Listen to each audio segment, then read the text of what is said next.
Welcome investors to one more monthly interaction with Canara Robeco.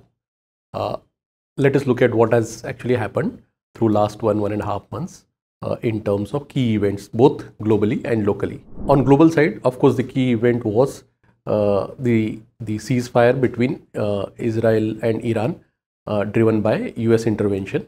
As an outcome, a positive for us clearly is that last month, all of us as an outcome of this war were worried about the oil prices. They came down from 75 upwards of $75 to back to below $70, and that's comforting given how sensitive India is to the oil prices. If this war were to escalate, we could have faced this as one of the key challenge during the financial year. But that's behind us.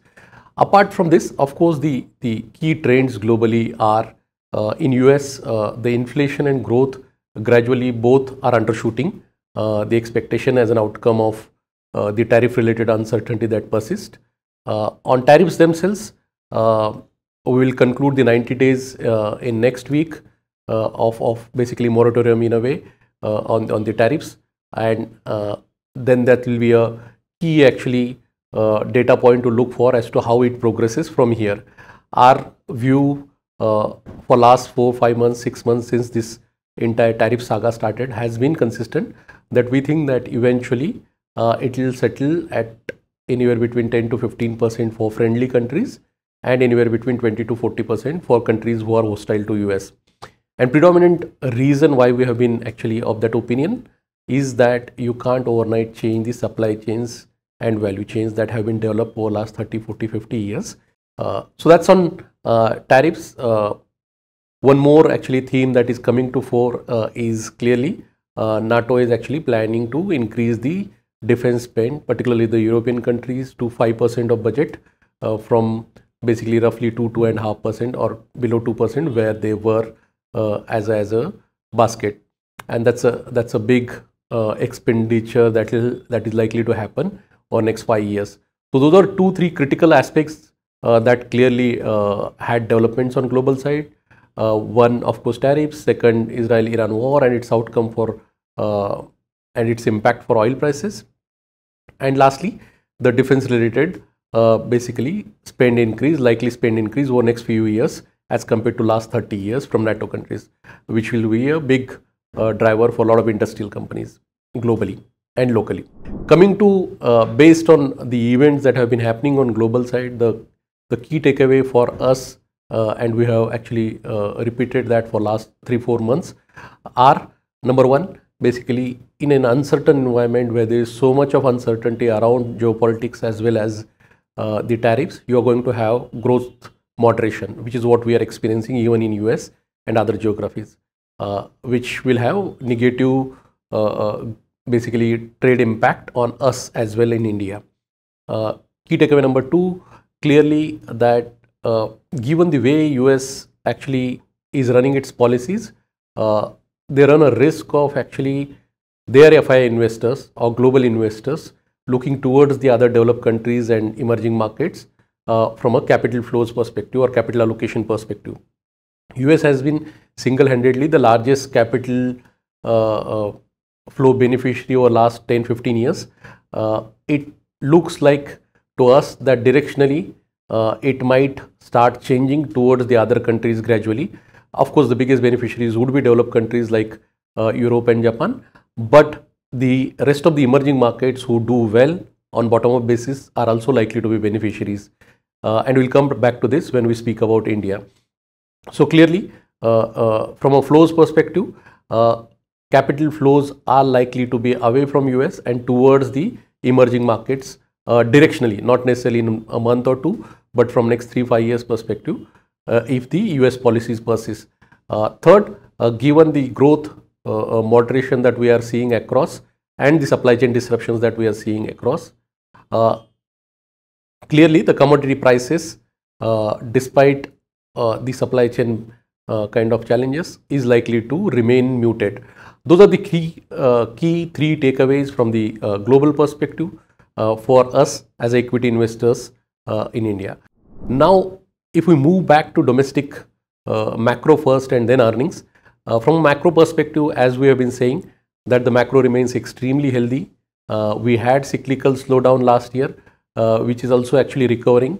But when we look at external account in terms of current account deficit, it has been very, very benign, less than 1%. If you look at the fiscal deficit, it is likely to trend down. If you look at the corporate balance sheets, in extremely good shape. You look at the bank balance sheet, again extremely in good shape. No significant NPAs in banking system. No leverage in corporates.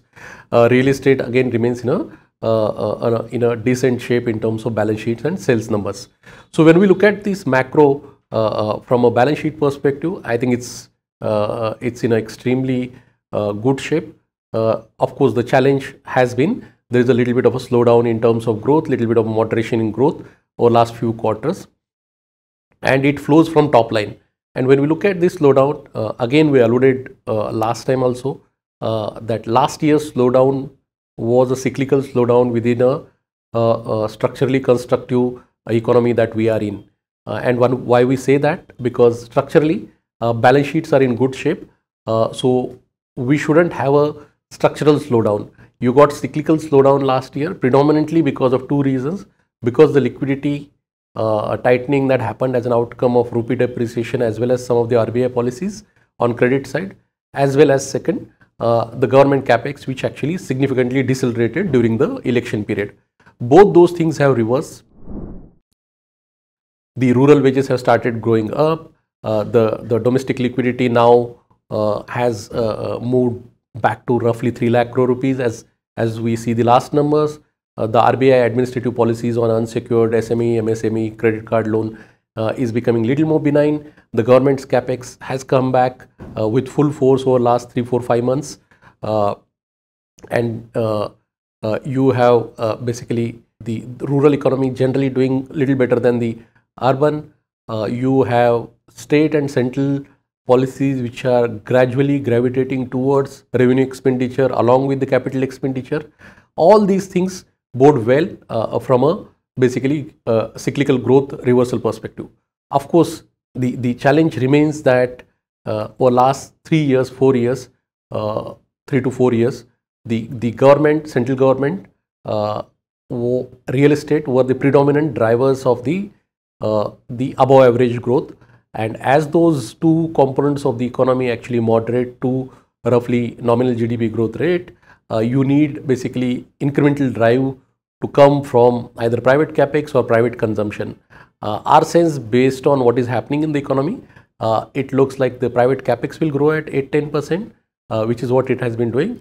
But the private consumption, which was struggling for last 6-8 quarters, which is private mass consumption specifically, I think that is likely to gradually revert back to mean over next few quarters as an outcome of relatively benign liquidity from RBI, government support on revenue expenditure side, and several social welfare schemes, the interest rate cuts in the economy, relatively good monsoon expectation again 3rd year in a row, and lastly the 8th pay commission, which will start from 1st Jan 2027.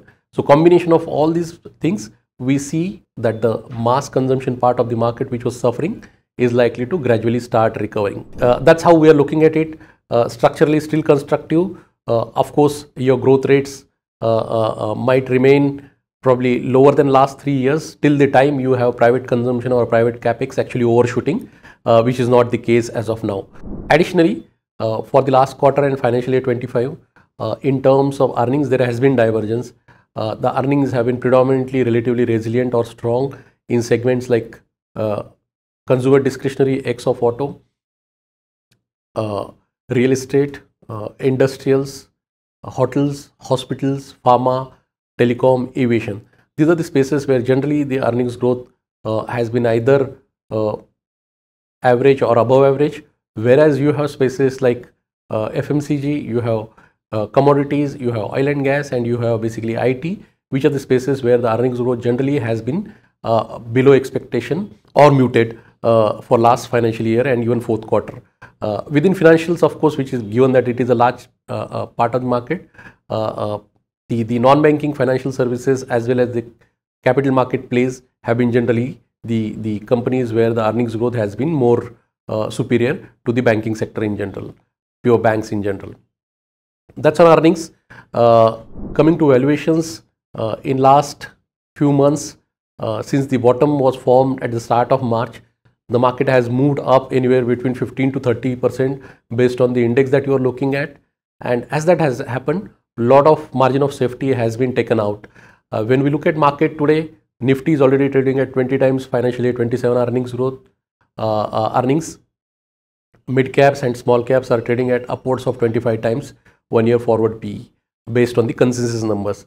And when we look at these numbers and when we look at the consensus earnings expectations over next 2 years, which is roughly low to mid double digit, large caps are now trading at 20 time financial year 27 earnings in a fair valuation zone. But when you actually go to mid cap, small cap, they are trading at upwards of 25 times financial year 27 earnings, which is fairly expensive, which is a premium of 15 to 30% as compared to their own historical valuations. And this is in the context of earnings growth, which is roughly low double digit. And that's what clearly actually makes us think that financial year 26, predominant part at least of the first half, is likely to be a year of consolidation, given the pace at which the market has come back, given the incremental earnings visibility and given the intensity of incremental earnings visibility. Given that incremental earnings visibility is of a range of anywhere between basically low to mid double digit, it looks like these valuations are more than fair for most part of the market, except probably large caps and consumption part of the market. So that's one valuation. Given this view, we think that market is more or less likely to consolidate till the time you get earnings surprises from broader market over next 2-3 quarters. That's the view on market. From our perspective, while individual portfolios would be positioned little differently, at aggregate level, we still remain constructive on the consumer discretionary space, X of auto, financial space, across the board, pharma, industrials, telecom, aviation, hotels, hospitals. These are all spaces where we are fairly constructive in terms of our view. As far as the commodities, global commodities is concerned, which is oil and gas, metals, IT and FMCG, these are these places where the portfolios are at aggregate level underweight on. That's the positioning from our side as far as the portfolio positioning is concerned. Just to summarize, the earnings growth gradually likely to move back to double digit from a single digit in financial year 25, but the valuations have also moved up in last 3-4 months, and given that we see a market consolidation in coming quarters till the time we get incremental earnings surprises in the broader market. This is largely from the previous month from our side. Thank you.